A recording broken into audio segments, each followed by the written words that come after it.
Welcome to the third episode of the Cash Sports Media Sports Desk. I'm Tim Olsen, and with me today is Nate Laursen and Matt Walker.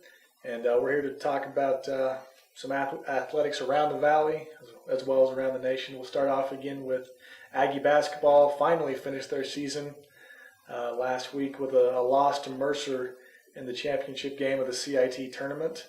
It was a really good college basketball game. It was everything a championship game should be.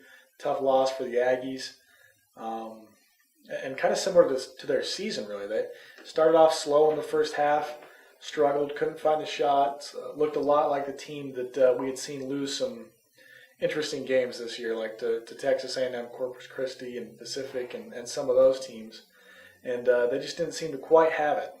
And then they put things together in the second half, came out and got the lead. Keyshawn Reed went off for 3 straight dunks, brought down the house. Morgan Grimm got on SportsCenter's top 10 plays with an athletic underhand.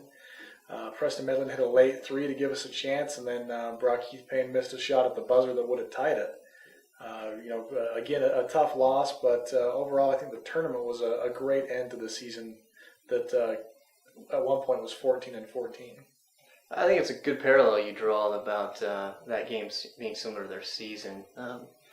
Utah State, like you said, kind of started off slow, had some hiccups there, and really brought it together at the end. Really impressed with the seniors. I think their season was very similar. Brock Keith Payne, Morgan Grimm, those guys really struggled kind of when the Aggies were in that up and down period of time. But they came back and played really well towards the end of the season, starting with the Idaho game and on. And I think both seniors made the tournament team. Of course with Preston as well. So I agree the parallel is pretty similar. And they had their 20 wins though. That's still impressive. They did 20 wins, got to 21. Overall, it'll end up being a successful season, I think, and could help give them some momentum with a very young team coming back next year. Guys like Danny Berger, Mitch Brunel, even Keyshawn Reed got into a flow. Some of these younger guys saw a lot of time. So that could help the Aggies next year, having that many 2 or 3 weeks of extra practice, extra games, getting that tournament filled, even though it was the CIT tournament. They got a lot of talent that will be coming off of red shirts or coming in as freshmen or transfers next year after sitting out a year. So ultimately could be really good for the team. Matt here is a USU student. What were your thoughts of kind of the Aggie season and the culmination of it? Well, I think the biggest thing is the fact that they ended going into a tournament and going far into a tournament, and as well with that's huge for the underclassmen, getting that experience. I think that's going to pay off really big going into next season. And it's also a good way, although they lost, it's good for the seniors that they can go out knowing that they pushed all the way to the CIT championship. So I think that's really big, mostly going in for next year for the younger guys.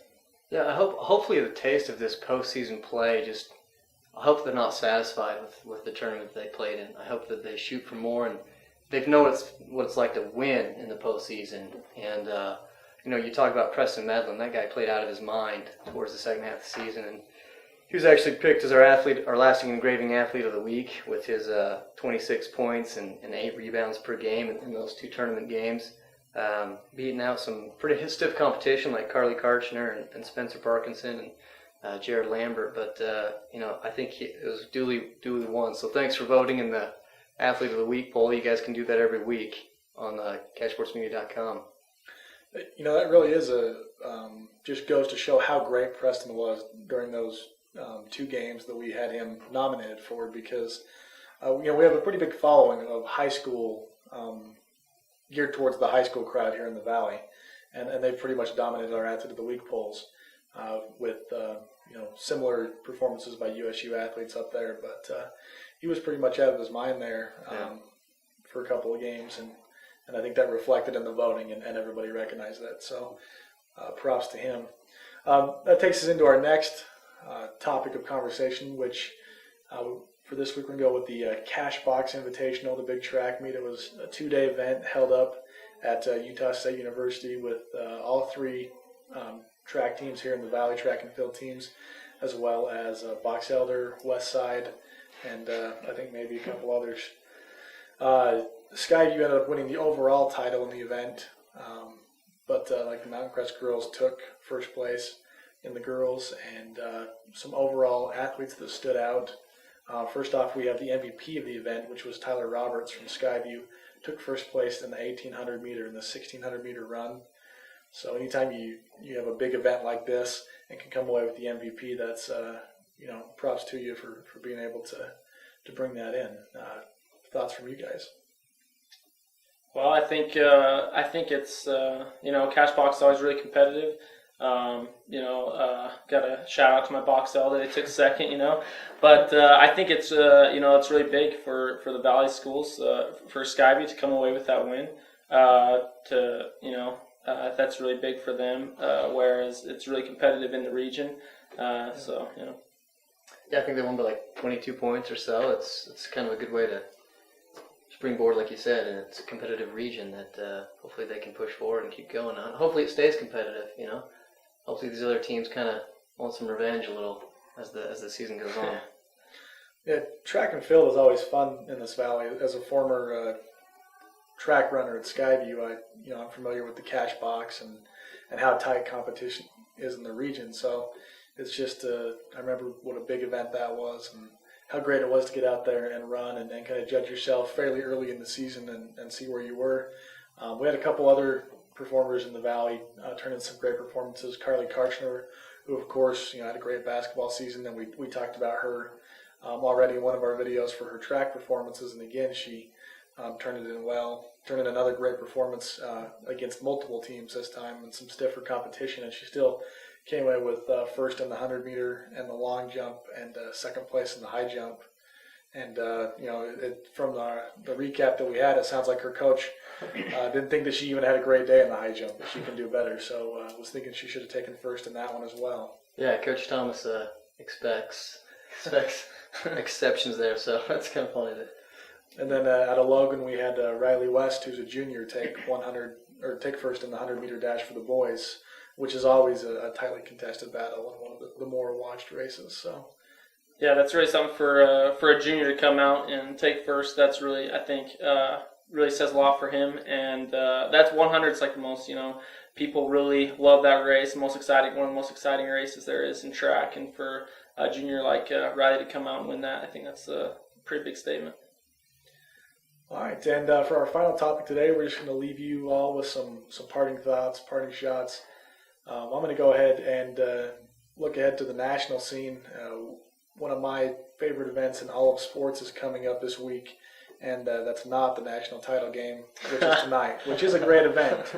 But we also have the Masters being played at Augusta National Golf Club. If I could pick one course that I'd love to play in my lifetime, that would be it.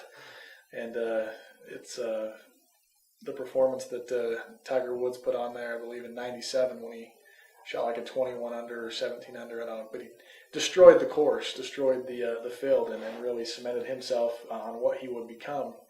But that really launched my golf interest career, other than playing it. And I've since followed golf and enjoyed it, and I get very excited every year for the Masters. And in fact, 2 weeks from now, my daughter will be turning 1 year old.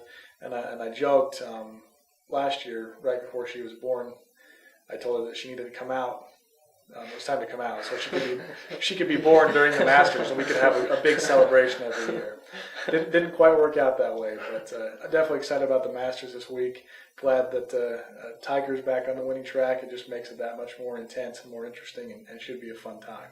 You should buy your daughter some golf clubs too, right? Well, nobody's supposed to know about that because it's for her birthday. But she may have a toddler set of golf clubs on the way. My thoughts, I just wanted to share NCAA basketball tournament. As you mentioned, games tonight. I think it's the teams that deserve it. I think UK and KU showed up. And it was really fun for me because I actually was able to watch both games with a bunch of students at a convention. And I sat with this whole crew of people from Kansas and watched the end of that game against Ohio State. And I was embarrassed for Ohio State, the way that game ended. But you got to give props to a Kansas team that I think is going to give Kentucky a run. So I look forward to watching that tonight, and I think it's the two teams that should be there. As much as I love college basketball, my final thoughts are going to be about the NBA, and of course, Utah Jazz are working for their final spot, in the last spot in the playoffs. I think going down the stretch, with the 20 or so games left, I think they've got a real shot at making the playoffs. I think that's going to be pivotal and really a vital thing for their team to make it to the playoffs, especially for their young guys, where a lot of people see that they're in a rebuilding year. I think for those guys, going to the playoffs will be a great experience for them and a great way to hopefully finish their season off. So yeah. I think the West is up for the taking too. Yeah. You got Oak City, but I think the West is going to be kind of a free-for-all this year. Yeah, Jazz have a good young team. They've got a good chance to get in the playoffs this year and improve and move up the rankings in the playoffs in the coming years. So yeah, should be fun. We'd like to thank you all for joining us this week at the Cash Sports Media Sports Desk. Make sure and check out all the coverage of Valley teams at cashsportsmedia.com and check in next week for our next episode.